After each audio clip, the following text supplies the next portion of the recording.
राजन ये सूता बैठा देना, आगे वीडियो बना दो।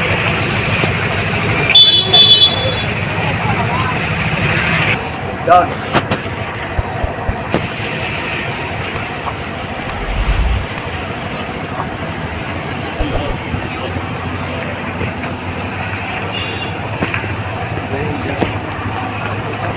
जय श्रीमान। जय श्रीमान। जय श्रीमान।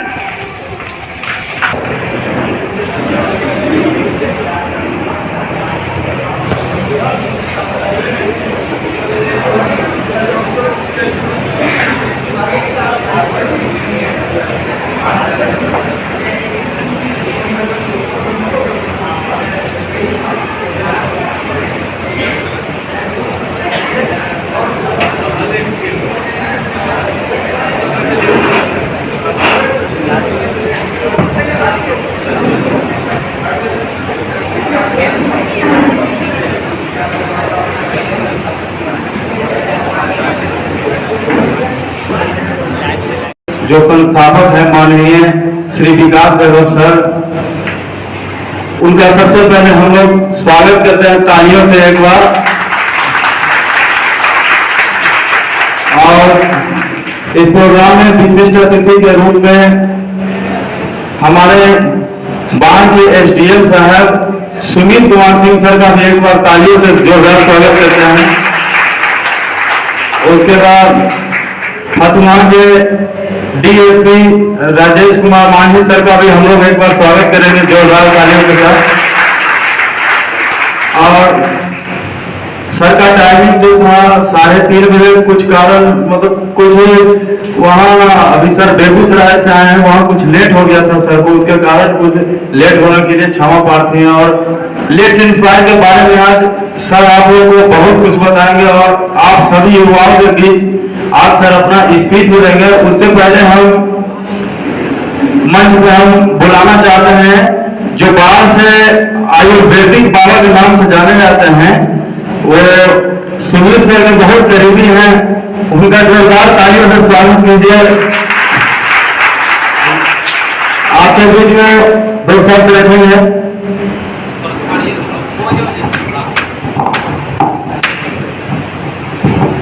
ओम स्वस्ति पंथा मनुचरेम सूर्या चंद्र मसादिवर पुनर्गगनता गनता जानता संग में मही।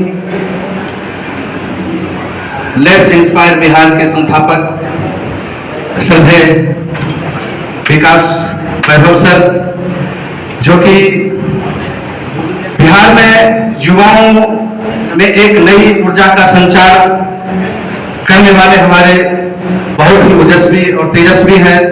मैं उनका सादर अभिनंदन करता हूं। मंच पर विराजमान है हमारे दिल के सबसे करीब श्रद्धेय,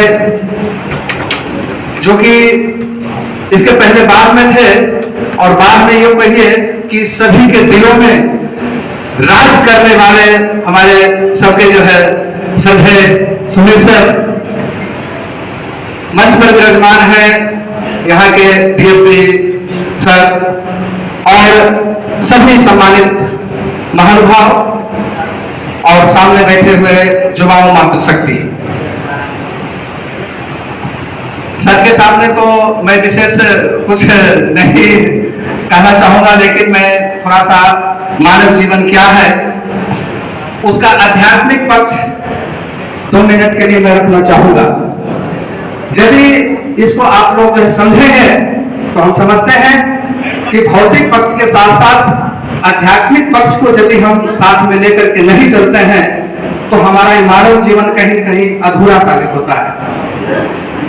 तो मानव जीवन क्या है, मानव जीवन का उद्देश्य क्या है, इसे जानना बहुत जरूरी है। इस संसार में जितने भी कष्ट हैं या दुख हैं, उसका मूल कारण यदि देखा जाए तो अज्ञानता है या मिथ्या ज्ञान है।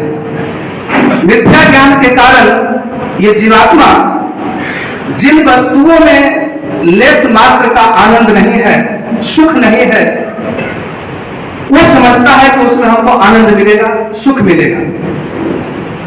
और अज्ञानता के कारण उसको प्राप्त करने के लिए, जो वस्तुएं उसको अनुकूल प्रतीत होता है उसको प्राप्त करने के लिए पुरुषार्थ करता है, जो वस्तुएं प्रतिकूल प्रतीत होता है उसको त्यागने के लिए पुरुषार्थ करता है। और इस त्याग और ग्रहण का नाम प्रवृत्ति है।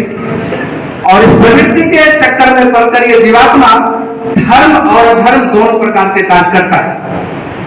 और जब कार्य हो चुका होता है तो एक अदृश्य प्रारब्ध की उत्पत्ति होती है। और जब अदृश्य प्रारब्ध बन जाता है तो उसे भोगने के लिए इस जीवात्मा को बार बार जन्म और मृत्यु का चक्कर ये काटना पड़ता है।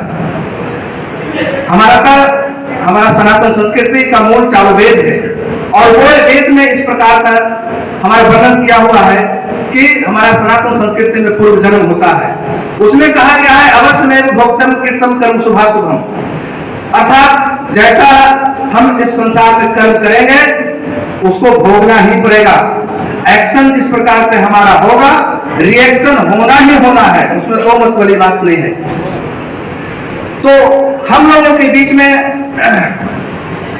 यदि स्वजनों के द्वारा सम्मान मिलता है, प्रतिष्ठा होता है तो गौरव की अनुभूति होती है।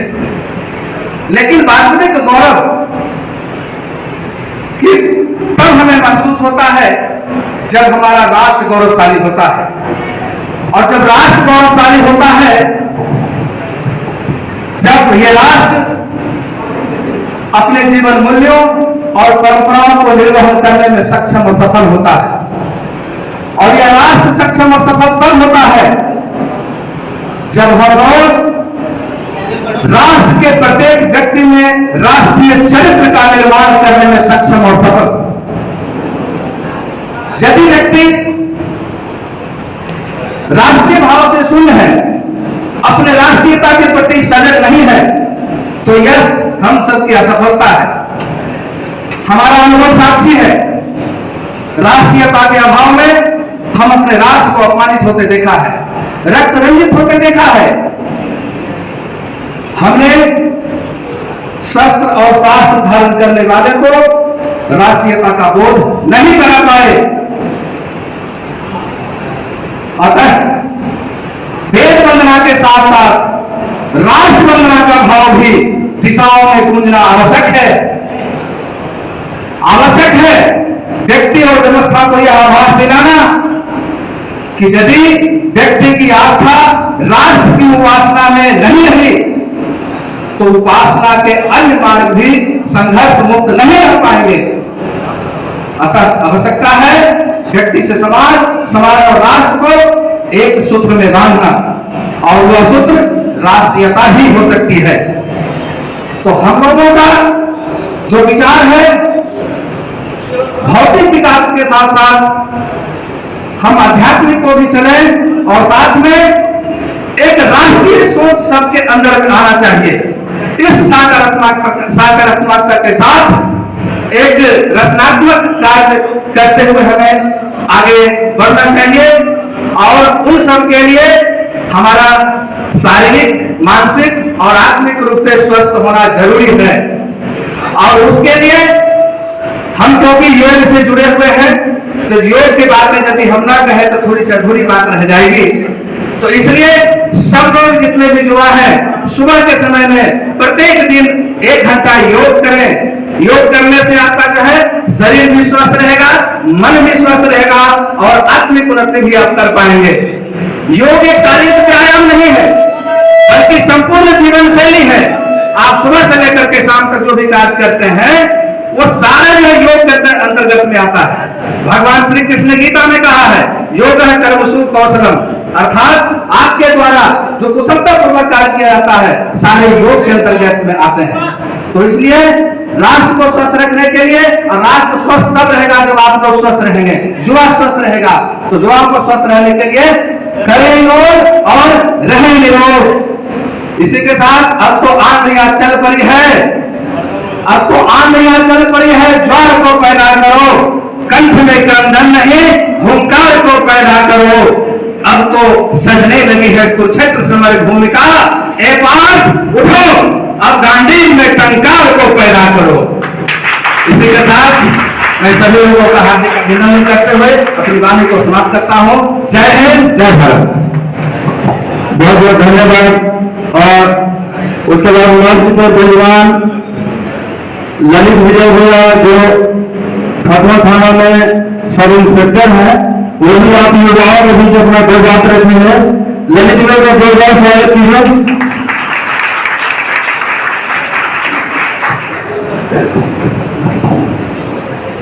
Respected IG sir, SDM sir, DSP sir, यहाँ उपस्थित सभी लोगों को मेरा हार्दिक अभिनंदन है।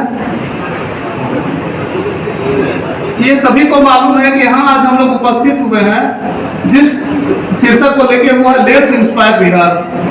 सर के द्वारा जो मुहिम चलाया जा रहा है, इस मुहिम को हम लोगों को आगे बढ़ाना है। इसमें हम लोग कैसे योगदान दे सकते हैं, इस पे सर ने बहुत सा चर्चा किया है, सर का बहुत सा वीडियो है, हम उसको देख करके और बिहार की जो प्राचीन गौरवशाली परंपरा है उसे पुनः वापस लाना है। और सर के द्वारा जो कार्य किया जा रहा है, इतना सर को मैं जरूर इतना आश्वस्त करूंगा कि सर आपके द्वारा जो पहल किया गया है, हम लोगों का इसमें पूरा योगदान रहेगा।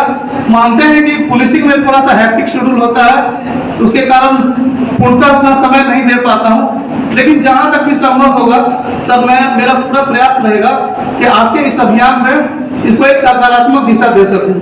इन्हीं शब्दों के साथ मैं अपने वाणी को विराम देता हूं। धन्यवाद। बहुत बहुत धन्यवाद। उसके बाद आप युवाओं के बीच फतवा के माननीय डीएसपी साहब राजेश कुमार मांझी सर, आप लोगों के सामने दो बात रखेंगे, उनका जोरदार तालियों से स्वागत कीजिए।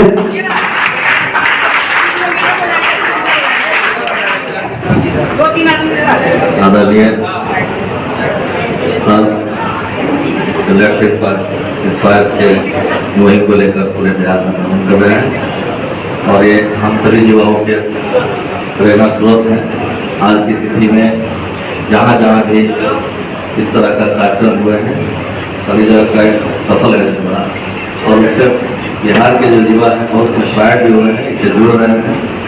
भविष्य में भी यही कामना रहेगी कि सभी लोग सर के दिशा निर्देश में चलें और एक गौरवशाली बिहार, गौरवशाली भारत का निर्माण होगा। जैसा कि हमारा बिहार जो है पारंपरिक रूप से इसका इतिहास बहुत गौरवशाली रहा है, चाहे धर्म के क्षेत्र में हो, कर्म के क्षेत्र में हो, विज्ञान के क्षेत्र में हो, बहुत सारे जो प्रारंभिक चीजें हैं उसकी उत्पत्ति बिहार से।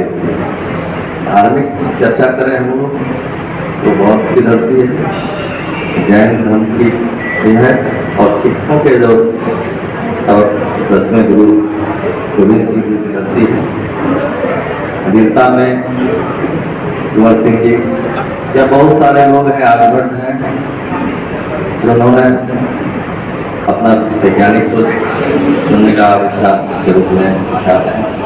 तो ये सारी चीजें हैं और साहित्यिक रूप से भी दिनकर के हैं, जिन्होंने वो उनकी वाणी है जिससे कि सभी लोग अवगत हैं। तो उन लोगों का बिहार पूरे रूप तौर पर शुरू से ही गौरवशाली रहा है और वह परंपरा नहीं टूटे और एक कड़ी स्थापित रहे, इसके लिए सर का पूर्ण प्रयास है और हम आशा करते हैं कि इस प्रयास में हम सबकी भागीदारी रहे और सर का मुहिम सफल हो। इसी के साथ मैं अपनी बात समाप्त करता हूँ। धन्यवाद सर। और इसी बीच अब आप लोगों के सामने ये वहां से बहुत प्यार करने वाले हमारे एसडीएम साहब सर, जो बाहर के एसडीएम है, ये वहां के बीच हमेशा जुड़े हुए रहते हैं। सर को मतलब आप लोग जानिए तो रहे कि एसडीएम सर बाद में है, लेकिन सबसे पहले सर कार्यकर्ता के रूप में इतना जबरदस्त युवाओं के बीच में रहते हैं। आइए हम उन सर से आप लोग को कुछ सिखाते हैं और आप लोग कुछ सीखे। सर का एक जोरदार पहले को सारे किए सुनील कुमार सर का।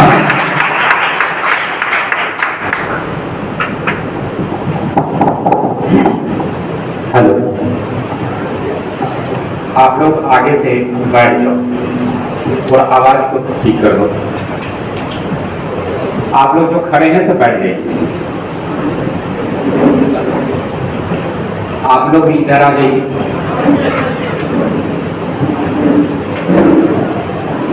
इस मंच पर उपस्थित विकास में क्यों मैं दोहराता हूं, मंच पर उपस्थित विकास वैभव सर आज के 3 वर्ष पहले हमें पता चला था कि सर ने एक मुहिम छेड़ रखा है। पहली बार सर के बारे में जब मैंने सुना आपकी संस्था से, तो सर पहला बार जोड़ने का काम हमें मौका फेसबुक पर मिला था। उसके बाद मैं उन बंदों को ढूंढ रहा था जो सर से जुड़े हुए थे। इसी मुहिम खोज में आलोक जी से हमारी मुलाकात हुई, तो हमें लगा कि एक परफेक्ट बंदा से हमारी मुलाकात हो गई। आलोक जी का मैं शुक्रगुजार हूं कि विकास वैभव सर के साथ मंच शेयर करने का हमें मौका प्राप्त हो रहा है। और सर से इंश्योरेंस में चाहूंगा कि सर का आशीर्वाद हमारे ऊपर सदैव बनी रहे, ताकि अगर हमारे तरफ से इन युवाओं के कल्याण की दिशा में, राज्य के कल्याण की दिशा में, बिहार की संजोगने की दिशा में अगर हमारी एक महती थोड़ी बहुत भूमिका अगर रही, तो मैं पहले दिल से मैं कहता हूं, मैं प्रयास ये करूंगा कि 100% इस मुहिम में मैं खरा उतर सकूं। आज का जो विषय है ये दिया गया है राष्ट्र के विकास में युवाओं का योगदान। यहां पर इतने युवा बैठे हुए हैं, अगर मैं कुछ लोगों से पूछूं कि आप राष्ट्र को क्या दे रहे हैं, मैं एक छोटा सा एग्जांपल देता हूं कि राष्ट्र आपको क्या देता है और बदले में राष्ट्र को आप क्या देते हैं। इस पर कभी आप लोग चिंतन कीजिएगा। मैं आपको बता दूं कि राष्ट्र आपको क्या देती है, इस पर आप सोचिए। मुझे याद है कि बिहार में या भारत में जिस दिन बच्चे का जन्म होता है, बच्चे के जन्म के बाद और बच्चे के जन्म के पूर्व, और एक डिवाइड लाइन आता है मृत्यु के बाद और मृत्यु के पूर्व। आप सोचें, आपका जन्म नहीं हुआ, उसके पूर्व से सरकार आपके द्वार पर खड़े रहती है। जैसे ही भारत की, बिहार की कोई माता गर्भवती होती है, उस दिन से सरकार की योजना प्रारंभ हो जाती है। जैसे ही गर्भवती होते हैं तो आप गर्भवती माता बनते हैं, आंगनबाड़ी सेंटर पर जाते हैं और वहां पर आपका THR का व्यवस्था कर दिया जाता है। THR का वितरण होगा। जैसे ही बच्चा मां के गर्भ में पलना शुरू हो जाता है, आंगनबाड़ी सेंटर पर ANM के माध्यम से उनको टीकाकरण का कार्य शुरू हो जाता है। टीकाकरण कौन करवाती है? सरकार करवाती है। आप लोगों ने कोरोना काल में भी देखा होगा कि सरकार ने वैक्सीनेशन, 2 तरह का यहां पर वैक्सीनेशन चला, कोविशील्ड और कोवैक्सीन मुफ्त में देने का काम कर रही है। कौन कर रही है? तो सरकार। बच्चे का जब जन्म हो जाएगा, जन्म कौन करवाएगी? तो उसके लिए सरकार ने व्यवस्था कर रखा है आशा दीदी का। आशा दीदी जब बच्चे को जन्म देती है, हॉस्पिटल में बच्चे अगर 2 बच्चे रखते हैं तो सरकार आर्थिक मदद भी देना शुरू कर देती है। जब बच्चा का उम्र 6 वर्ष का होता है तो 6 वर्ष बच्चों के लिए सरकार आंगनबाड़ी की व्यवस्था करती है। आंगनबाड़ी 6 वर्ष जब पूरा होगा बच्चे का, और जो गर्भवती माता थी वो माता बन गई दूध पिलाने वाली, तो वैसे माताओं के लिए भी सरकार ने व्यवस्था कर रखा है THR का। बच्चा जब स्कूल में जाएगा तो वहां पर MDM की व्यवस्था है। अगर बच्चे स्कूल जाते हैं और प्राइवेट स्कूल में भी अगर वहां से जाते हैं तो प्राइवेट स्कूल का भी मॉनिटरिंग कौन करती है? सरकार। आप स्कूल में जाते हैं, कोई डेवलपमेंट फीस नहीं, पूरा का पूरा फीस माफ रखता है, कौन व्यवस्था करती है? सरकार। आपके लिए पोशाक की व्यवस्था कौन करती है? तो सरकार। बच्चों को चलने के लिए साइकिल की व्यवस्था करती है सरकार। अगर आप अच्छे अंक से पास कर जाते हैं तो पेंशन देने का काम कौन करती है? सरकार। अगर आप जिस सड़क से चलते हैं, सड़कों की व्यवस्था कौन करवाती है? सरकार। अगर जल मार्ग का उपयोग करते हैं तो जल मार्ग की व्यवस्था कौन कराती है? सरकार। अगर हवाई जहाज से अगर आप उड़ते हैं, व्यवस्था कौन करवाती है? सरकार। अगर आपकी रोड एक्सीडेंट मृत्यु हो जाता है, 4 लाख की व्यवस्था वहां पर भी है, कौन करवाती है व्यवस्था? सरकार। राष्ट्र की सीमाओं का सुरक्षा करने का काम कौन करती है? तो सरकार। अगर आप आंतरिक रूप से घरों में रात में अगर आप चैन की नींद से सोते हैं तो इसका दायित्व सीधे सीधे किस पर जाती है? बिहार की जो पुलिस व्यवस्था है, प्रशासनिक व्यवस्था है, उसको जाती है। ये आप देखेंगे, ये प्रोफाइल है जो बताता है कि आपके लिए सरकार क्या क्या कर रही है। लेकिन अगर बदले में यहां पर जितने भी लोग हैं, आपसे मैं पूछ दूं कि एक एक कंट्रीब्यूशन आप बता दीजिए कि आप राष्ट्र को क्या दे रहे हो, तो हमें लगता है कि यहां पर 1-2 ही अंश आ पाएगा। उसके आगे आपके मस्तिष्क पर फुल स्टॉप और कॉमा लग जाता है। लेकिन चलिए, यह सरकार की बात मैं बता रहा हूं, लेकिन आप कहां देते हैं उसके बारे में भी आपको अवेयर रहना चाहिए। क्योंकि आप युवा हैं, आपको भी पता चलना चाहिए कि आप राष्ट्र को क्या दे रहे हैं। राष्ट्र को आप देते हैं जब सड़कों पर चलते हैं तो आप सड़क टैक्स ही देते हैं, रोड टैक्स, जितनी भी बड़ी छोटी गाड़ियां चलती है तो आप टैक्स देते हैं। अगर किसी दुकान में जाते हैं, वहां से कोई भी कंज्यूमर प्रोडक्ट खरीदते हैं तो वहां पर भी टैक्स लगती है। आप जो कपड़ा भी पहनते हैं, कपड़े के दुकान में जाते हैं तो वहां पर GST और सेंट्रल GST है, वो भी वहां पर देते हैं। किसी आप होटल में रुकते हैं तो वहां भी टैक्स देते हैं। जिस सड़क पर वाहन का इस्तेमाल करते हैं उसका भी आप क्या करते हैं? टैक्स देते हैं। चलिए, अगर आपने जीवन में 2 पेड़ भी अगर आपने लगा दिया तो राष्ट्र के प्रति ये भी बहुत बड़ा कंट्रीब्यूशन है। यहाँ पर हमारा बैठा हुआ युवा कोई आतंकवादी या कोई चोर और डकैत नहीं है, ये भी राष्ट्र के प्रति बहुत बड़ा क्या है? कंट्रीब्यूशन है। अगर हमारी पुलिस और प्रशासनिक व्यवस्था अगर सुचारू रूप से काम कर रही है तो ये हमारे और आपके बेहतर कोऑर्डिनेशन से ये संभव नहीं हो सकता था। इस कोऑर्डिनेशन को भी राष्ट्र के प्रति योगदान ही तो माना जाएगा।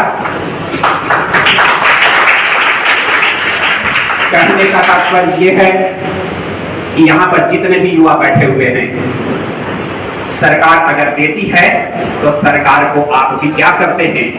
राष्ट्र के निर्माण में अपना श्रम और पसीना जो आप बहाते हैं वो भी राष्ट्र के प्रति योगदान ही तो है। यहां पर एक बात आती है, हम अक्सर अज्ञानतावश जब प्रश्न ये पूछी जाती है कि राष्ट्रपति आपका योगदान, राष्ट्र के प्रति आपका क्या योगदान है, तो हम लोग मौन रह जाते हैं, चुप रह जाते हैं। तो हमें लगता है कि यहाँ पर जितना यहाँ पर युवा बैठे हुए हैं, आज के बाद मौन रहने का मौका नहीं मिलना चाहिए। क्या तैयार है सब लोग? सभी के जवान पर ये जवाब आनी चाहिए।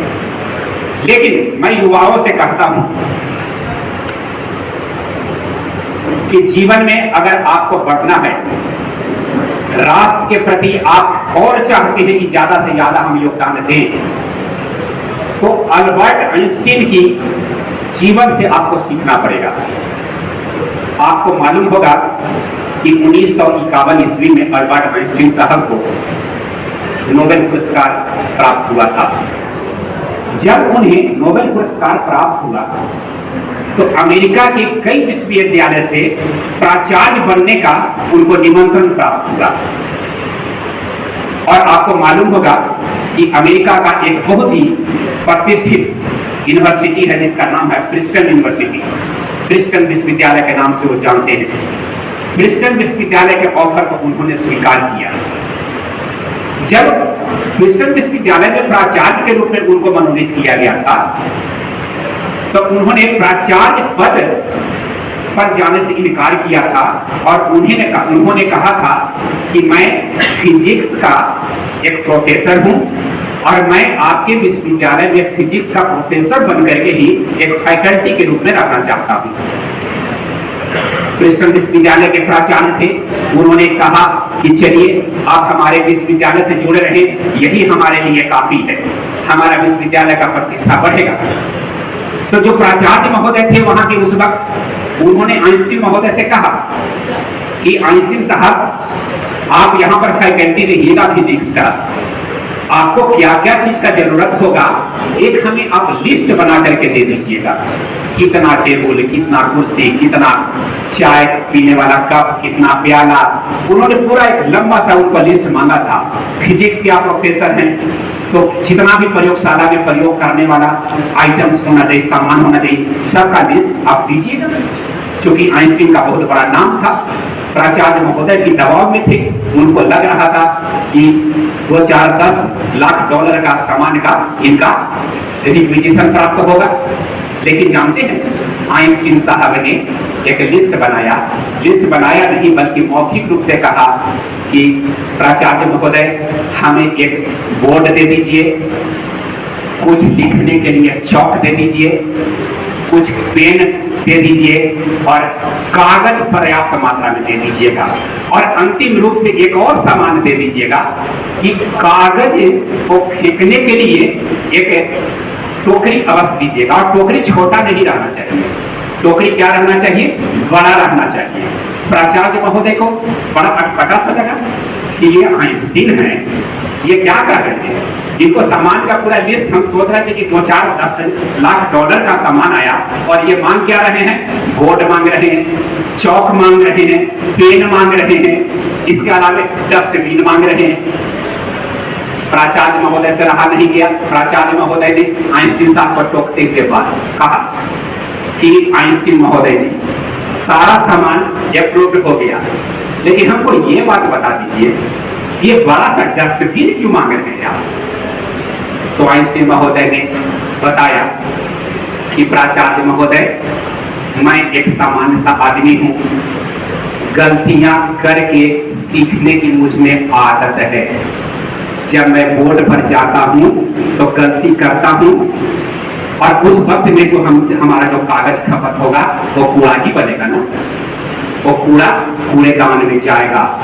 ये सीख थी कि युवाओं, जीवन में गलती करना सीखो, गलती करके ही आप जीवन में आगे बढ़ पाओगे, जीवन में कुछ सीख पाओगे। गलती करने से मत ही चकिए, आपको डर लगेगा, लेकिन उस डर के बाद ही तो जीत है ना। नहीं, कभी मौका मिले, अगर जीवन में जीतना है तो कभी हारने की भी कला सीख लीजिएगा।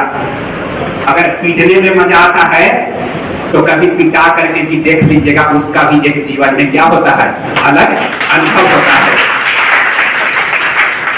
ये जीवन कुछ अंदाज से, कुछ नजरअंदाज से और राष्ट्र निर्माण में आप लोग अपने जीवन को समर्पित कर दीजिए। इन्हीं दो शब्दों के साथ धन्यवाद। बहुत बहुत धन्यवाद सर, आप यहाँ आए, हम लोग युवाओं के बीच अपना बड़ा जबरदस्त ही बात रहे हैं सर, आपको दिल से धन्यवाद सर के लिए। और स्वागत करें। और अब इस मंच पर लेस इंस्पायर बिहार के संस्थापक विकास भवन सर आ रहे हैं। मैं चाहता हूं कि जोरदार तालियों से उनका स्वागत किया जाए।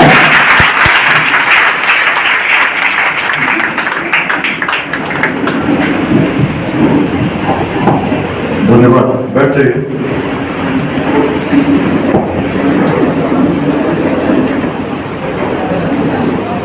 धन्यवाद आलोक जी। मथुरा में इस युवा संवाद कार्यक्रम में मंच पर उपस्थित सुमित सिंह जी, राजेश मांझी जी, उपस्थित ललित विजय जी, आशीष पटेल जी, परितोष कुमार जी, ब्रजेश पटेल जी, दीपक गुप्ता जी, राजीव कुमार जी, अजीत कुमार जी, सभी युवा साथियों, मथुरा में कार्यक्रम का ये पहला अवसर नहीं है। आत्मीयता कुछ ऐसी है जो बार बार बाध्य कर देती है और पुनः मिलने की इच्छा को लिए हुए मथुरा आगमन होता रहता है। मथुरा से आलोक जी से सबसे पहले वर्ष 2016 में मिलना हुआ। उसके बाद से धीरे धीरे और लोग भी जुड़ते गए। जब भागलपुर में पोस्टिंग थी तब भी काफी युवक पटना से आसाम जा रहे थे, मथुरा से आलोक जी भी थे, लोग आए थे, वहां से कहीं जाना था, एक प्रकार का जुड़ाव बना रहा। फिर वर्ष 2019 में IIT कानपुर गए थे। कानपुर से जब लौट रहे थे उस समय IIT कानपुर में एक पुरस्कार प्राप्त हुआ था जिससे अत्यंत गौरवान्वित भी था और दायित्वों का बोध भी हो रहा था। उसके बाद एक सरप्राइज मथुरा में तब मिला जब लोगों ने इसके लिए एक अलग प्रकार से सम्मानित किया। तो आत्मीयता बढ़ती गई, बढ़ती जा रही है। अच्छा लगता है जब भी आना होता है, उसको सहज अनुभव कर सकते हैं। जिस अभियान को लेकर मैं चला हूं वो तभी सफल होगा जब हर युवा तक हम लोग पहुंचेंगे। अभी बहुत अच्छी बातें सुमित जी ने बताई कि कैसे राष्ट्र के निर्माण में युवाओं की क्या भूमिका हो सकती है। बिहार की जब हम लोग बात करते हैं तो जब इतिहास की बात करते हैं तो सभी लोग बहुत गौरव के साथ कहते हैं, अनेक चीजों का स्मरण करते हैं। किसी को भी कहने का अवसर मिले तो कहने में चूकता नहीं है कि बिहार प्राचीन काल से ही ज्ञान की भूमि थी। ऐसी भूमि थी जहां वेदों ने भी अंत पाया और वेदांत का दर्शन संभव हुआ। ज्ञान की परंपरा बढ़ती गई, विश्वविद्यालय स्थापित हुए तो ऐसे हुए जिसमें पूरे विश्व भर से लोग अपने प्राणों को संकट में डालकर भी आने के लिए तत्पर रहते थे। विश्वविद्यालयों के बाद बात केवल ज्ञान तक की नहीं रही, शौर्य भी उसी प्रकार से पूरे विश्व में प्रसारित हुआ। यवन योद्धाओं के साथ उस समय पूरे विश्व विजय की कल्पना लेकर जब अलेक्जेंडर भी चले, कहीं विश्व में प्रतिरोध का सामना नहीं करना पड़ा, जहां भी गए जीतते गए। लेकिन जब भारत आए तो पहली बार सशक्त प्रतिरोध हुआ जब पंजाब में थे। और उसके बाद पूरी जो यवन सैनिक थे उनके मन में जब सुने कि आगे अब जो सामना होना है मगध से होना है, जिसकी जब सेनाएं चलती हैं तो उनके धूल में सूर्य भी छिप जाता है, आगे जाने का साहस नहीं कर सकते। अलगक्षेत्र से आगे जाना चाहते थे लेकिन 3 दिनों तक शिविर में ही रहे, प्रयास करते रहे सैनिक मान जाए। लेकिन उस समय के मगध की ऐसी क्षमता थी जिसके कारण कोई व्यक्ति पूरे विश्व को जीतने की कल्पना लेकर चला, उसे लौटना पड़ा। निश्चित है हर बिहारवासी गौरवान्वित हो ही होगा ही जब सुनेगा, स्मरण करेगा कैसे विश्वविद्यालय थे, तब थे जब ऑक्सफोर्ड था, जब कैम्ब्रिज थी। इस प्रकार का शौर्य था। और यदि उद्यमिता की बात करें, उस प्रकार के उद्योग करने वाले हमारे व्यवसायी थे जो केवल बिहार तक सीमित नहीं थे। दक्षिण पूर्वी एशिया में, यूरोप में, अरब में, उस समय जहाँ भी व्यापार होता उसमें बिहार के व्यापारियों का बहुत महत्वपूर्ण योगदान रहता था। लोग यहाँ से जाते भी थे, लोग वहाँ से आते भी थे। इसीलिए प्राचीन काल में जब बंदरगाह केवल समुद्र पर थे, उसमें बिहार में अपवाद उस रूप में प्रस्तुत हुआ कि नदी की मार्गों का भी प्रयोग करने लगे। चंपा विकसित हुई, पाटलिपुत्र विकसित हुई, ये सभी ऐसे नगर थे जो नदियों पर थे और नदी से सागर तक जुड़े हुए थे। उन माध्यमों से व्यापार होता था, यहाँ से व्यापारी जाते थे, पाटलिपुत्र से चंपा जाते थे, चंपा से ताम्रलिप्ति जाते थे, वहां से विदेशों में जाते थे। सोचिए कि इस प्रकार की उद्यमिता थी। तभी भगवान बुद्ध के समय जब बौद्ध ग्रंथों को पढ़ते हैं तो पाते हैं जहां जहां भगवान बुद्ध रहे और जब चले गए प्रवास के बाद वैसे श्रेष्ठी थे जो पूरी भूमि को सोने के सिक्के बिछाकर उतना सोना देने के लिए तैयार रहते थे, लेकिन खरीदना चाहते थे। ऐसा धन उस काल में आया, तभी तो देश को सोने की चिड़िया कहा गया। और सोने की चिड़िया यदि कहा गया तो क्षेत्र कोई और नहीं था, वही क्षेत्र था जिसमें आज का बिहार उसको कह सकते हैं, क्योंकि इतिहास में सबसे अग्रणी भूमिका यदि कहीं रही तो यहीं की रही। तो अच्छी बात है, सुनने में अच्छी लगती है, स्मरण करने में अच्छी लगती है, लेकिन वर्तमान को जब देखते हैं जो क्षेत्र कभी पूरे अखंड भारत का नेतृत्व कर रहा हो, उस अखंड भारत का जिसमें सीमाएं आज के भारत से कहीं बहुत अधिक विशाल थी, अफगानिस्तान के पार तक थी, दक्षिण में सागर तक तो थी, उत्तर में हिमालय से भी ऊपर तक थी, पूर्वोत्तर के पार तक थी, ऐसे विशाल भारत की कल्पना करना उस समय जब आज की तरह न रोड थे, न टेक्नोलॉजी थी, न मीन्स ऑफ कम्युनिकेशन थे, आसान नहीं। लेकिन आज यदि हम चिंतित हो जाते हैं जब देखते हैं कि वैसे शिक्षण संस्थान बिहार में नहीं है, अगर हम अच्छा पढ़ना चाहते हैं तो कोचिंग के लिए भी बाहर जाना पड़ता है। बाहर जाने का सोचते हैं, किसी बाहर के किसी राज्य के विद्यार्थी का चयन यदि बिहार के किसी संस्थान में हो जाए तो उसके घर में एक प्रकार का उद्वेलन हो जाता है कि बिहार कैसे जाएंगे। ये भावना उस बिहार के लिए है जिसमें कभी पूरे विश्व भर से लोग लालायित रहते थे कि कैसे भी किसी समय बिहार में कुछ समय मेरा बीत जाए। साधन नहीं थे, पैदल चलते थे, हिमालय के रास्तों से आते थे, बहुत कम लोग पहुंच पाते थे। गंगा पार करना भी आसान नहीं, गंगा पार करने में भी बहुत लोग ऐसे थे जो जिनकी नौकाएं डूब जाया करती थी, मार्ग में लुटेरे डूब लिया करते थे। लेकिन उसके बावजूद भी इस भूमि में ऐसी प्रेरणा थी जिसके कारण लोग आते थे और यहाँ पर आकर जब अपने देश लौटते थे तो बड़े सम्मान से देखे जाते थे। जितने भी देश हैं उसमें उनके स्मारक बने हुए हैं ऐसे लोगों के जो बिहार में कभी पढ़े, बिहार में कभी रहे और यहाँ की प्रेरणा को लेकर अपने देश में गए। आप तिब्बत में घूम लीजिए, चीन में घूम लीजिए, कोरिया जाइए, थाईलैंड चले जाइए, ऐसे लोग उस काल में बिहार आए और बिहार से लौट कर गए, उनके अवशेषों को बड़े सुरक्षित करके पूजा जाता है। लेकिन आज जब वही स्थिति देखते हैं कि शिक्षा की बात कीजिए, अच्छे संस्थान हैं लेकिन वैसे संस्थान जो होने चाहिए उस क्षेत्र में जहां ऑक्सफोर्ड और कैम्ब्रिज से पहले नालंदा और विक्रमशिला थी, तो कहीं न कहीं मन चिंतित होता है। जब इस क्षेत्र में ऐसे व्यापारी थे जिनकी क्षमता इतनी थी कि जमीन को भी सोने के सिक्के बिछाकर खरीद सकते थे उस काल में, तो आज वैसे जब देखते हैं उद्योग जिस प्रकार से होने चाहिए थे उस प्रकार से नहीं मिलते, रोजगार के लिए लोगों को जाना पड़ता है। लोकतंत्र में जब लॉकडाउन लगा उस काल में हमने देखा किस प्रकार लोग परेशान रहे, पलायन करने के लिए भी लोगों को पैदल चलना पड़ा और बिहार के लोग बिहार के अलावा भारत के अलग अलग क्षेत्रों में जीवन यापन के लिए संघर्ष के लिए जाकर काम कर रहे थे। बहुत सारी चीजें चिंतित करती हैं, लेकिन चिंतित होने से किसी मार्ग का समाधान नहीं होता। चिंतन करना पड़ता है कि आखिर कारण क्या, जब चीजें नहीं थी, संसाधन नहीं थे, तब हम ऐसा कर पा रहे थे। आज तो चीजें और अच्छी होनी चाहिए, मार्ग भी बन चुके हैं, रोड भी है, टेक्नोलॉजी भी है, फिर क्या कारण है कि बिहार इतिहास में जब अग्रणी रहा तो वर्तमान में पिछड़ता चला गया?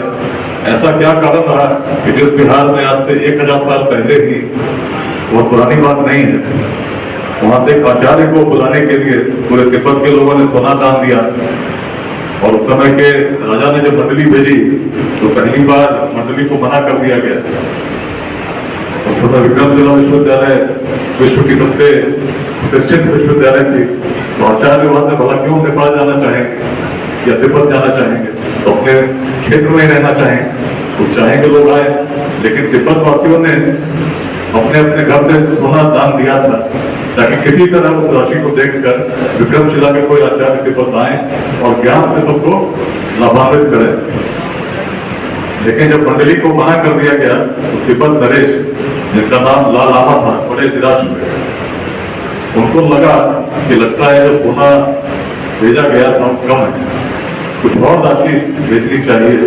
ये सोचकर जब चिंतन करने लगे तो उनको लगा कि तिब्बत के लोगों ने तो दे ही दिया है, और सोना कहां से लाया जाए। और एक खदान की पता करते हुए जब चले तो नेपाल चले गए। नेपाल के जो उस समय के शासक थे उन्होंने तिब्बत नरेश को बंदी बना लिया और शर्त रखी कि तिब्बत नरेश को तभी मुक्त करेंगे जब जो सोना तिब्बत के लोगों ने दिया है उसको आप नेपाल के शासकों को दे देंगे। तिब्बत नरेश के पुत्र जब सुने उनको बड़े विचलित हुए, पिता से मिलने गए, कारागार में मिले, पूछा कि क्या आपको मुक्त कराने के लिए उस राशि को जो आप तिब्बत वासी ने दिया है उसको हम नेपाल के शासकों को दे दें। लेकिन तिब्बत नरेश की महानता उस ऐसी थी, बोले कि मेरी उम्र की अवस्था तो लगभग पार हो चुकी है और मेरे जीवन में मुझे जितना जीना था जी चुका हूं। जिस धन को तिब्बत के लोगों ने त्याग भाव से दिया है उसका कारण यही है कि तिब्बत में ज्ञान के प्रकाश को देखना चाहते हैं। इसको यदि तुमने मेरी मुक्ति में व्यर्थ कर दिया तो इस धन का वास्तविक लाभ नहीं होगा। पुनः एक मंडली विक्रमशिला भेजो और वहां पर आचार्यों को जाकर बताए कि उनके कारण तिब्बत नरेश की क्या दुर्दशा हुई। इसीलिए निवेदन करो कि फिर से कोई आचार्य वहां से चलकर तिब्बत आए। अब ऐसे निवेदन को लेकर जब तिब्बत से मंडली गई 3 वर्ष लगे। आचार्यों ने कहा कि जाएंगे, लेकिन जाने की तैयारी में 3 वर्ष लग गए और ठंडे रास्तों से चलते हुए पैदल विक्रमशिला के एक आचार्य आतिश दीपंकर श्री ज्ञान तिब्बत पहुंचे और जिस संस्कृति को आज तिब्बती संस्कृति के रूप में जानते हैं, वज्रयान के रूप में जानते हैं, उसके बीज यदि कहीं बोए गए उसी विक्रमशिला के आचार्य के द्वारा तिब्बत जाकर बोए गए। ऐसी भूमि में जहां ऐसे कुछ करने की क्षमता थी, जहां लोग आने के लिए ललायित रहते थे, हम चिंतित क्यों होते हैं? जब क्षमता तब थी जब संसाधन नहीं थे, और आज जब संसाधन है तो मिलकर सोचना होगा कारण क्या है। चीजें कोई बाहरी आदमी आके नहीं बदलता है। उस समय के बिहार में यदि ये सब संभव हुआ तो कारण कोई न तो रोम का इन्फ्लुएंस था, न ग्रीस का इन्फ्लुएंस था, न किसी अन्य देश का इन्फ्लुएंस था। यदि ऐसा हुआ इसलिए हुआ कि हमारी चिंतन मौलिक थी, ओरिजिनल थिंकिंग। कोई भी क्षेत्र एक दिन में महान नहीं हो जाता, अग्रणी नहीं हो जाता। यदि हम इस पर चिंतन करेंगे कि आज हमारी समस्या का जड़ क्या है, तो प्राचीन काल में देखेंगे बिहार कि हमारे पूर्वजों की सोच बहुत बड़ी है। आज हमारी सोच क्या है? आपस में यदि हम अखबार उठाकर भी पढ़ते हैं, टीवी देखते हैं, सोशल मीडिया पर जाते हैं, तो अक्सर हम पाते हैं खंड खंड में बढ़कर हम सोच रहे हैं। हर व्यक्ति अगर 10 लोग भी नए हों जो आपस में एक दूसरे को नहीं जानते, जो बिहार के हैं, उनको अपने कक्ष में बिठा देंगे तो उसके मन में पहली जिज्ञासा जानना चाहता है कि दूसरा आदमी किस जाति का है। जानना चाहता है कि नहीं जानना चाहता। और उसी प्रकार से उसका सारा आचरण, सामाजिक जीवन, दोस्त भी चुनता है तो अपने जाति के। विद्यालय चले जाइए तो विद्यालय में शिक्षकों में भी गुट बन जाते हैं जाति के नाम पर। हॉस्टल में पढ़ने जाइए तो लोगों के बीच में आपस में गुट बने रहते हैं कौन किस जाति का है। पटना में तो ऐसे ऐसे उदाहरण मिलते हैं कि लोग एक ही जाति के लोग एक हॉस्टल में रहेंगे। अब जिस समाज में इस प्रकार के खंड खंड में लोग बट जाएं तो समाज कहाँ आगे बढ़ेगा? किसी रथ को भी देखते हैं तो उसको अगर 4 पशु मिलकर खींचे और 4 पशुओं में एक कहे कि आगे चलना है, दूसरा कहे बाएं जाना है, कोई पीछे जाना चाहे, कोई दाहिने जाना चाहे, तो रथ चलेगा क्या? यदि 4 पशुओं में समन्वय नहीं हो तो रथ नहीं चलता। जिस समाज में लोग खंड खंड में बट जाए और खंड खंड में चिंतन करें, खंड खंड में आचरण करें, खंड खंड में व्यवहार करें, भला कैसे आगे बढ़े? और ये तो वो बिहार है जहां जातियां पूरे भारत में थी। बिहार में भी थी, लेकिन बिहार आगे क्यों बढ़ा?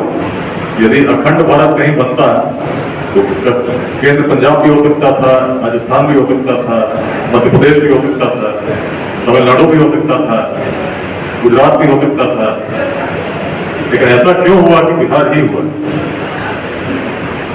कभी इस विषय पर आप लोगों ने चिंतन किया है? आज भी इतने विशाल भारत की अगर राजधानी कहीं स्थापित है वो दिल्ली में है, बिहार में तो है नहीं। लेकिन उस काल में जब मार्ग में नहीं थे, संसाधन में नहीं थे, ऐसा कैसे संभव हो सका कि सशक्त शासन चलता था, अफगानिस्तान के पार तक चलता था? आज भी आप अफगानिस्तान जाएंगे, बड़ी अच्छी रमणीक जगह है, हमारे पूर्वज जाया करते थे, तब भी उनको भी आनंद आता होगा। लेकिन आज अफगानिस्तान जाएंगे तो बात करने में भी समस्या होगी, भाषा अलग है, उस काल में भी भाषा अलग थी, लिपि अलग थी। सम्राट अशोक भी जब शिलालेख लिखवा रहे थे पूरे भारत में ब्राह्मी लिपि में लिखवाते थे, लेकिन अफगानिस्तान में उसी भाषा में फरोशी लिपि में लिखवाते थे।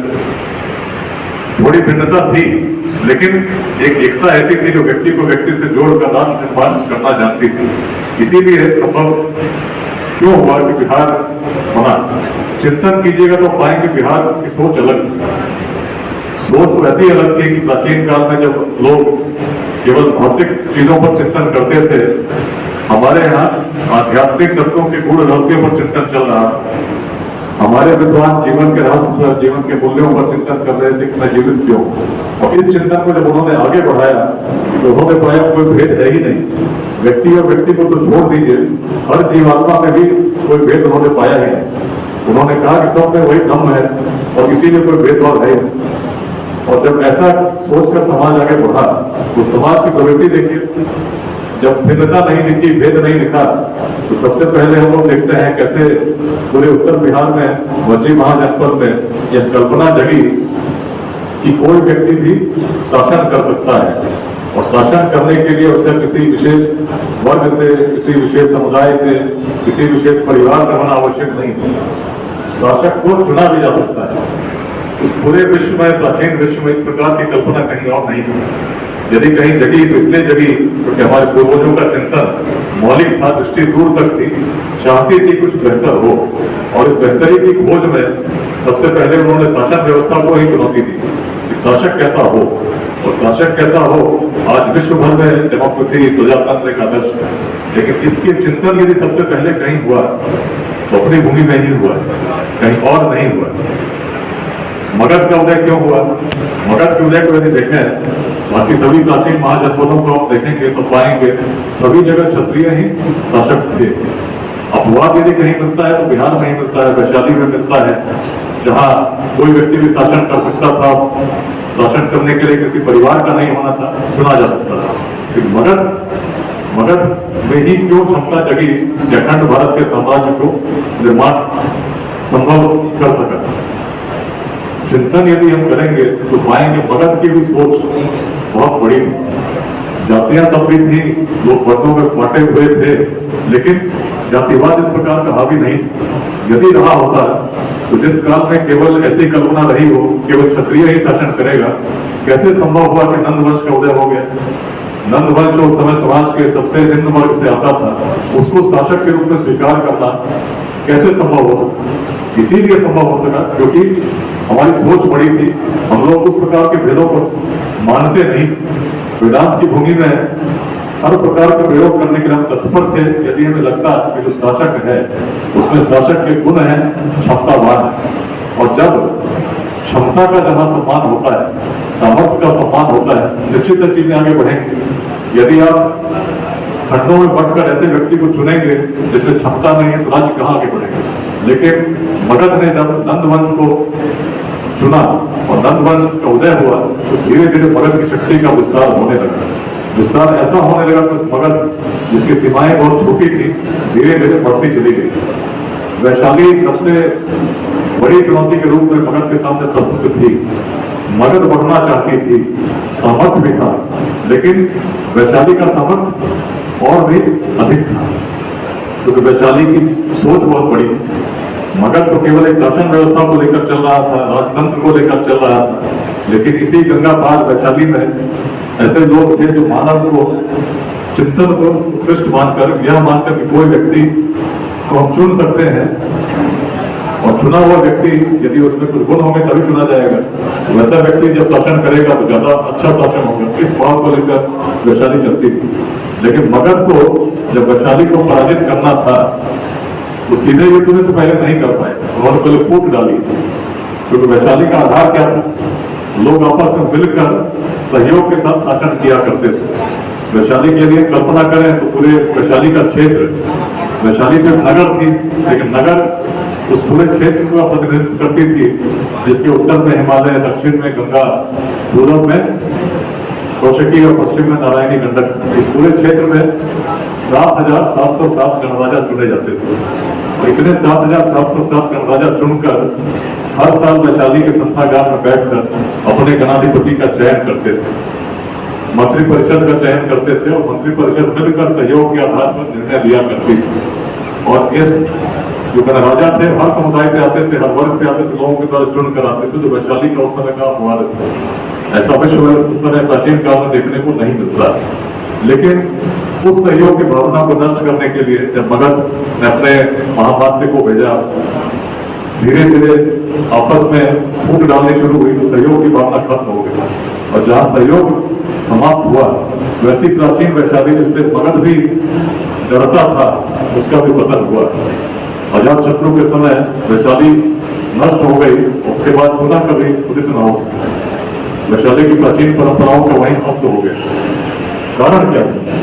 वही आपस में भेद, राष्ट्रीय विषयों पर भी सहमत नहीं थे, लड़ते रहते थे। इसी कारण से वैशाली छिन्न भिन्न हो गई।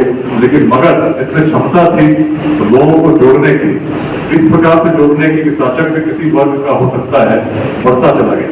और जब बढ़ता चला गया तो अफगानिस्तान के पार तक उसने साम्राज्य को स्थापित कर दिया, जिसकी इच्छा कभी उस आचार्य ने की जिनके मन में कोई भाव नहीं, वो भी सामर्थ्य का सम्मान करना जानते थे। यदि आचार्य चाणक्य भी चलते और सोचते हैं कि किसी इस जाति के आदमी को हम चुनेंगे यही शासक बनेगा, तो एक बालक चंद्रगुप्त में कहा उन्हें गुण दिखता है। लेकिन बालक में जब उन्हें गुण दिखा तो उन्होंने न दाएं देखा न बाएं देखा, उनकी माता से मांगने चले गए कि इस बालक को आप मुझे दे दीजिए, इसमें अखंड भारत के स्वामी बनने के सारे गुण विद्यमान है, जिसको मैं प्रशिक्षित करना चाहता हूँ। उन्होंने उस कार्य को प्रारंभ कर दिया जो इतिहास में आज भी स्मरण करते हैं। बिहार के जो लोग आज बात करते हैं, सोचते हैं क्यों पलायन करना पड़ता है, क्यों शिक्षण के लिए बाहर जाना पड़ता है, चिंता होती, लेकिन चिंता होने से समाधान नहीं होता। उस समय भी जब भारत खंड खंड में बटा हुआ था, आज तो सोशल मीडिया है, बहुत सारे माध्यम है, बात कर सकते हैं, तब वो जोड़ पाए। लेकिन जोड़ पाना उस समय वाला किसको लगता? पटना में बैठा आदमी अगर उसको बालियान जाना होता वैसे ही कब तक वे कैसे जाएंगे? लेकिन कैसे पूर्वज थे तो गए ही नहीं, जाकर जब जाते तो शासक के रूप में जाते थे और उनका सम्मान एक प्रेरणा स्रोत के रूप में अफगानिस्तान की भूमि पर होता था। क्षमता तो वही होनी चाहिए, पूर्वज जब वही थे, ध्वज तो वही है, डीएनए भी वही होना चाहिए, जिसमें ऐसे गुण थे तो बड़ा सोच सकती थी। जातियों के बाद भी इस प्रकार का जातिवाद जिसमें हावी नहीं था, वैसी संस्कृति हमारी रही, तभी वैशाली को हम स्थापित कर सके, विश्वविद्यालय स्थापित कर सके, बौद्ध धर्म की स्थापना हुई, जैन धर्म की स्थापना हुई, जिसमें कहीं भेदभाव था ही नहीं। इसी भूमि में जब भेदों के बिना आप चले तो देखिए बौद्ध धर्म का प्रभाव कहां तक चला गया। लेकिन उस भेदभाव को जब धारण करके आपस में संघर्ष करेंगे तो कहां आगे जाएंगे? फतुहा से मेरा आत्मीय जुड़ाव है, बार बार इसीलिए आता हूँ। और अब आज जब मैं आ रहा था, बेगूसराय से चला कल रात पहुंचे थे और सोच रहा था कि बातें तो एक बार और हम लोगों ने की थी, पुस्तकालय में की थी, लोग कुछ कम थे, आज कुछ लोग ज्यादा है। आज जाऊंगा तो मैं काम लेके जाऊंगा। लेट्स इंस्पायर बिहार का एक बेसिक संदेश है, यही है कि छोटे छोटे वादों से, संघर्षों से मुक्त होकर सहयोग की भावना को जन्म दें, ऊर्जा को सही दिशा में लगाएं। ऊर्जा को यदि आपस में संघर्ष में व्यर्थ करेंगे तो बिहार का विकास कभी नहीं होगा। लेकिन उसी ऊर्जा को यदि हम शिक्षा के विकास में, समतामूलक समाज के निर्माण में, उद्यमिता के विकास में लगाएंगे तो निश्चित ऊर्जा जो असीम है, हमारे पूर्वजों की ही है, क्षमता को कहीं न कहीं सब में हम देख सकते हैं, सही दिशा में लग गई तो दिन दूर नहीं। अपने ही जीवन काल में आचार्य चाणक्य ने इतने बड़े भारत को एक कर दिया, तो अपने जीवन काल में निश्चित हम देख पाएंगे कि बिहार में बड़े उद्योग लग सकते हैं। बिहार के लोगों को बाहर नहीं जाना पड़ सकता है। नालंदा यूनिवर्सिटी नष्ट हो गई थी, अभी हाल के समय में नालंदा यूनिवर्सिटी फिर से स्थापित होने हुई है, नया भवन भी बनकर तैयार है जिसमें क्षमता असीम है। लेकिन कैसे असीम है? जब सही लोग नेतृत्व करेंगे, उसको आगे ले जाने की कल्पना करेंगे, ले जाएंगे। नहीं वैसे तो फिर हम कहते रह जाएंगे इतिहास में हम थे, लेकिन भविष्य हमारा कभी उज्जवल नहीं होगा। प्रयास कब करना होगा? प्रयास तो अब करना होगा। वर्तमान में प्रयास करेंगे, मिलकर करेंगे, चिंता छोड़कर चिंतन करेंगे, संघर्ष छोड़कर सहयोग करेंगे, निश्चित हम आगे बढ़ेंगे। क्षमता तो ऐसी थी जिसमें पाटलिपुत्र में जब मेगास्थनीज आए तो 3वीं शताब्दी ईसा पूर्व में विश्व का सर्व प्रमुख नगर बताए। यदि उसी क्षेत्र के हम निवासी हैं जो तब ऐसा कर सकते थे तो आज क्यों नहीं कर सकते? तो आज फतुहा में इस युवा संवाद कार्यक्रम में अनेक संदेश सोशल मीडिया पर हैं, क्या कर सकते हैं, क्या नहीं कर सकते हैं, बहुत ज्यादा में नहीं। शिक्षा, समता, उद्यमिता, फतुहा में भी कहूंगा मिलकर कुछ विचार करें, कुछ ऐसा प्रकल्प शुरू करें, ऐसा संगठन शुरू करें, प्रयोग शुरू करें जो पूरे भारत में जाना जाए कि फतुहा के युवाओं ने एक संगठन तैयार किया। तो इस प्रकार के कार्य कर रही है। आप क्षेत्र चुन सकते हैं, शिक्षा का क्षेत्र चुन सकते हैं, सामाजिक क्षेत्र चुन सकते हैं, उद्यमिता का क्षेत्र चुन सकते हैं। लेकिन मेरा कहना होगा यदि चुने तो उद्यमिता की भावना को ग्रहण करते हुए एक संगठन का निर्माण करें और हम लोग लेट्स इंस्पायर बिहार के माध्यम से ऐसे लोगों को जोड़ने का प्रयास करेंगे जिसमें जो युवा हैं, जो रोजगार स्थापित करना चाहते हैं, कोई नया स्टार्टअप बनाना चाहते हैं, उनके लिए विशेष ट्रेनिंग की व्यवस्था हम कर सकें और मेंटरिंग की भी कर सकें। बिहार एंटरप्रेन्योर्स एसोसिएशन भी हम लोग के साथ इस अभियान में जुड़ी हुई है, अनेक लोग जुड़े हैं। समाज को नुकसान दुर्जनों के दुष्कृत्यों से उतना नहीं होता जितना सज्जनों की निष्क्रियता से होता है। हम प्रयास कर रहे हैं कि मिलकर अच्छे लोगों को जोड़कर ऐसा प्रयास करें जिससे जो युवा सकारात्मक सोच रखता है, चिंतन रखता है, कभी हताश नहीं हो, परेशान नहीं, उसके सहयोग में हम खड़े रहें। और तभी संभव है जब अधिक से अधिक लोगों को जोड़ेंगे, अच्छे लोगों को जोड़ेंगे जो स्वयं स्थापित हो चुके हैं लेकिन समाज को कुछ निस्वार्थ भाव से देना चाहते हैं। तो आज इस युवा संवाद में मैं चाहता हूँ इसके बाद एक चिंतन करें, बैठक करें, अच्छे लोगों को जोड़कर उद्यमिता का विकास कैसे हो, कैसे नए उद्योग स्थापित हम कर सकें, किस प्रकार से लोगों को रोजगार दे सकें, इस पर चिंतन करने के लिए छोटा सा समूह बनाइए। समूह में जो भी सहयोग लेट्स इंस्पायर बिहार के माध्यम से हम लोग कर पाएंगे उसको करने का हम निश्चित प्रयास करेंगे। और फतुहा आता रहा हूँ, आगे भी आता रहूंगा, लेकिन ऐसा कोई प्रकल्प यदि बनता है उनके लोगों से मिलकर विमर्श हम लोग करेंगे। और फतुहा बहुत दूर नहीं है, कोई समस्या हो, कोई बात हो, कोई चिंतन हो, उसको निश्चित हम लोग मिल सकते हैं। ऐसा यदि हम करेंगे जिसको हमने करना शुरू कर दिया तो निश्चित पूरे बिहार में प्रेरणा का प्रसार अपने इस क्षेत्र से कर सकते हैं, उस क्षेत्र से जिसमें प्राचीन काल में इतनी क्षमता थी कि पूरे विश्व को प्रेरित करती थी।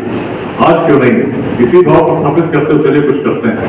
इसी संदेश के साथ मैं अपनी वाणी को विराम देता हूँ। सभी को शुभकामनाएं देना चाहता हूँ। धन्यवाद।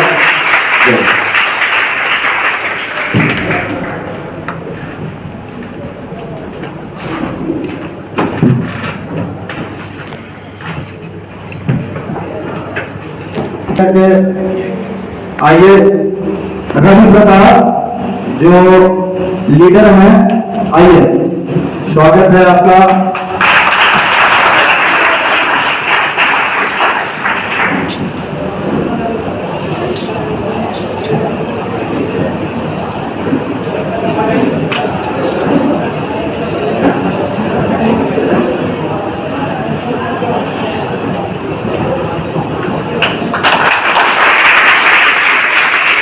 राउंड के बाद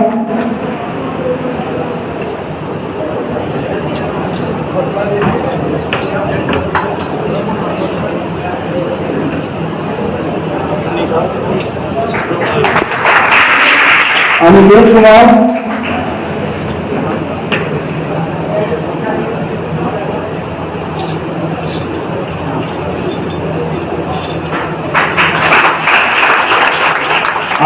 आशीष कुमार,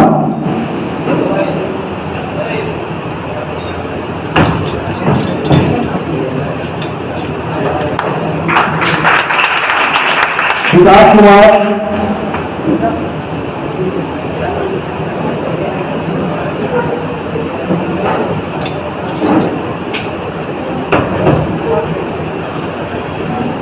अनुष्का कुमारी,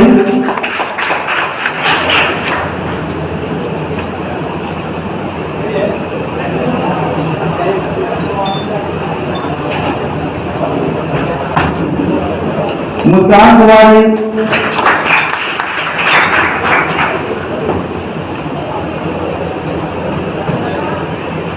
परिधि कुमारी,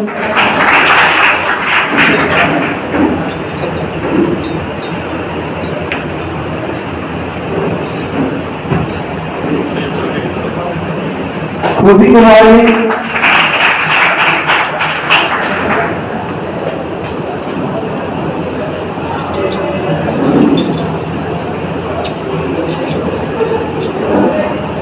गुड़िया कुमारी,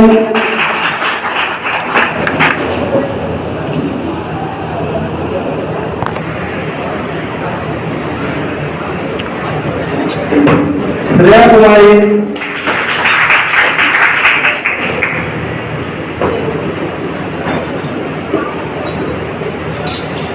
आभा रानी,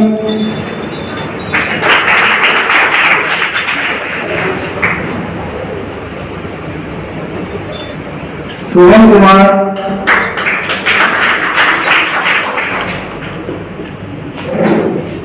साहिल कुमार गिरी,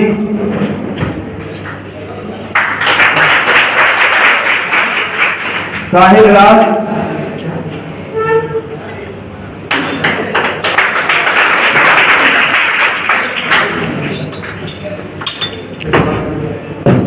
आयुष्मान,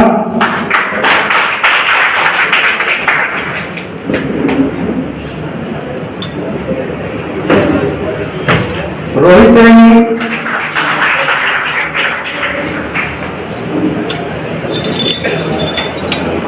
आदित्य कुमार, राजेश कुमार,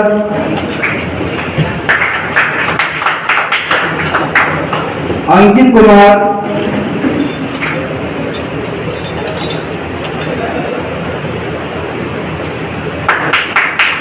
अमन कुमार,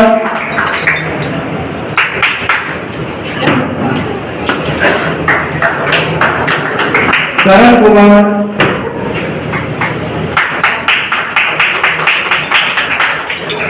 रोशन कुमार, पवन कुमार,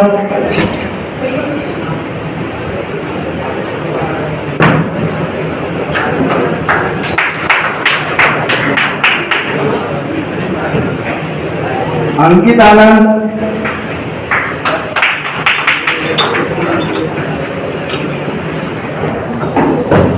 त्रिलोकीनाथ मेहता,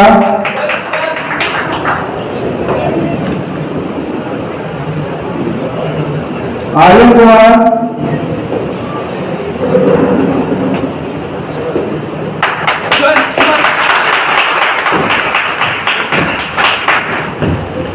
अमित कुमार,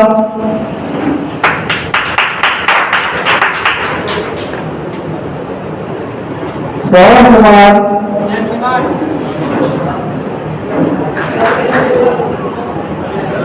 और सौरभ कुमार, सभी प्रशिक्षक दिनेश सर,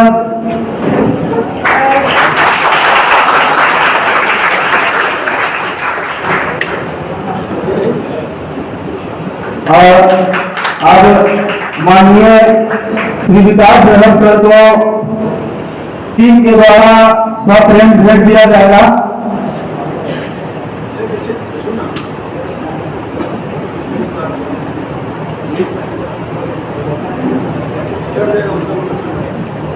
अच्छा नीचे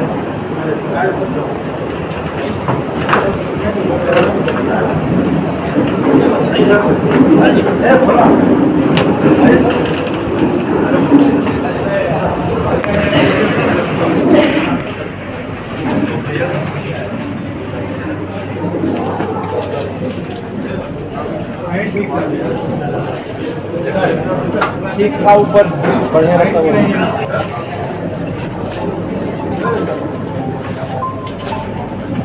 स्वागत करेंगे, जोरदार तालियों से स्वागत। परिचय जी ललित विजय जवाब, राजीव कुमार,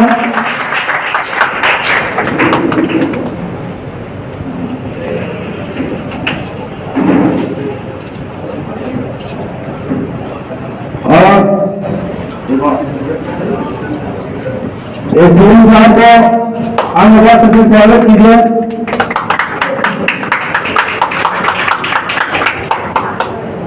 डीएसपी साहब को ललित विजय जवाब, और सबसे पहले एसडीएम साहब को सप्रेम भेद संस्था की ओर से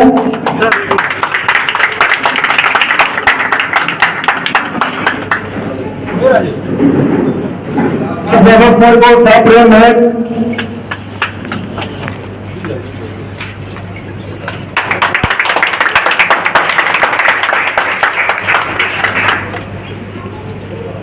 राहुल जी आंगन पास कर दीजिए सर को।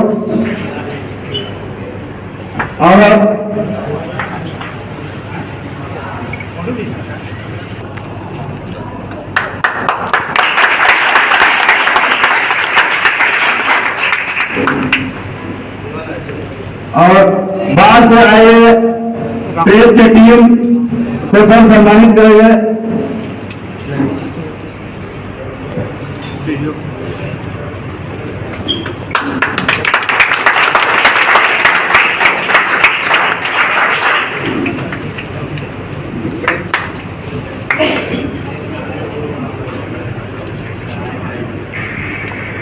अमित कुमार जी का सर सम्मानित करेंगे, जो फ्री में बहुत लोगों को मुफ्त शिक्षा देते हैं, उनका पटना में कोचिंग चलता है।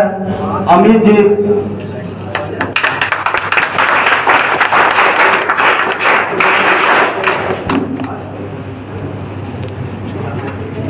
उसके बाद संस्था के आशीष पटेल जी को सर सम्मानित करेंगे।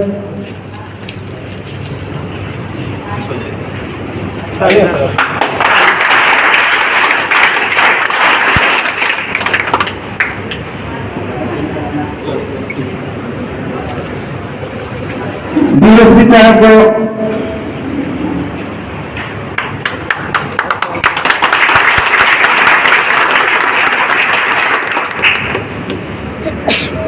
डिक्की साहब जी को जो सिटी से आए हैं, टीम को लेकर इंस्पायर करें।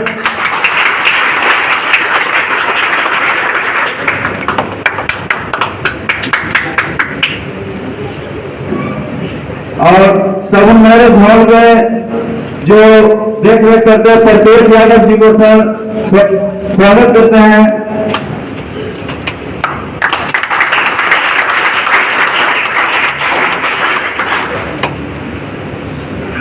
अमरिंदर भाई,